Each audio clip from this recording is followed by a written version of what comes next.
Biodiversity has often been referred to as a complex web of species and ecosystems that sustains all life on this planet. And yet, as Canadians, we have a very poor understanding of biodiversity science.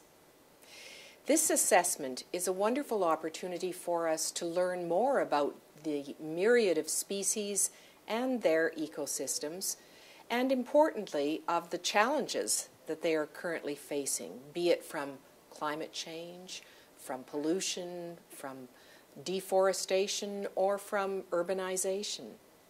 One of the real questions we have, however, is whether or not we actually have the tools that will enable us to improve our understanding and take appropriate action. This assessment is really timely because 2010 is the International Year for Biodiversity, official international year on an international basis, declared by the United Nations, with the whole perspective of trying to move the global agenda on biodiversity, wake the world up to the fact that we live in a living planet, that the variety of life on Earth is central to a great existence in the future for humanity.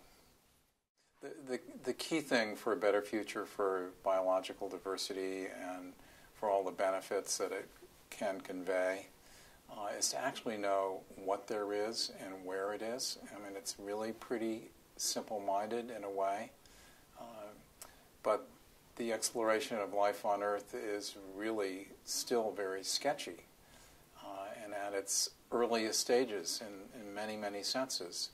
So for Canada to do a serious assessment of where it stands scientifically and in that exploration of the biodiversity of the great nation of Canada is a very important step and a great example for the world. The Canadian Museum of Nature is Canada's national natural history museum. And museums are interesting as a proponent for this kind of question because they are at an intersection, and natural history museums are at an intersection of science and scientific research and all the different agencies and institutions that do that kind of work in Canada and internationally. Part of the activity of a museum, though, it goes beyond just creating new knowledge through scientific research. We also try and translate that to the public so they can understand it. And so we know of the issues that are concerning Canadians especially, relating to biodiversity and the environment in general. And we also know some of the issues around the authorities, the experts that create that information that help us create these messages to the public. And so for many years, the Canadian Museum of Nature has been aware that some of the expertise and the systems involved with these scientific experts and in storing and sharing the knowledge around biodiversity and biodiversity science have been in a bit of trouble.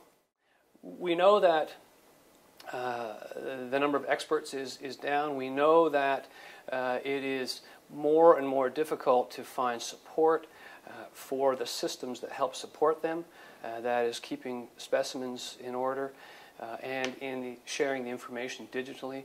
And so, in conjunction with our partners in the Alliance of Natural History Museums, the Canadian Museum of Nature framed this question. In Canada today, there are estimated to be over 140,000 species of animals and plants, and we only know about half of them. Many of them are present in collections scattered throughout Canada, and one of the tasks that our panel has been charged with is finding out, well, how does our knowledge today of those animals and plants and other organisms, microbes, compare to the knowledge that we had in the past? And for those collections that we hold, are they in better shape, worse shape than before? We're also tasked with asking, why does it matter? Why do Canadians care about these collections and these specimens?